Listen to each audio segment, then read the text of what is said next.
कृष्ण बलराम त्रिभुवन विजय कंसमय मथुरा राज्य रे स्वर्ग मर्त्य पाताल को करिअछि जय भृत्यपणे खटेछि समस्त देवता मंडली।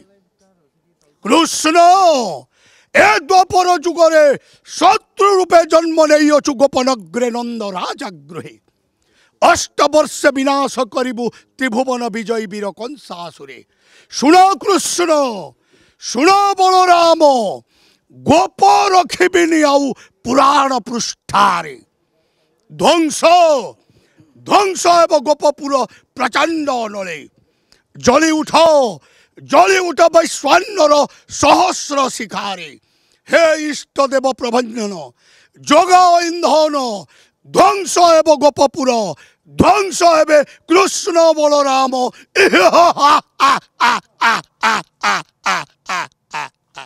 11 दिन काल आम स्वयं नारायण को बा कृष्ण को गाली करूँ गुलज करूँ भर्सना करूँ तिरस्कार करूँ।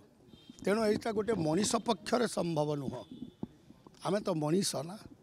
तेणु मु बरगड़ धनुयात्रा अंतिम दृश्य समापन पर मु पुरी धाई आसी श्रीक्षेत्र को जगतर नाथ जगन्नाथ पाखक महोदधि को शंकराचार्य पाखक पापर प्राश्चित करने।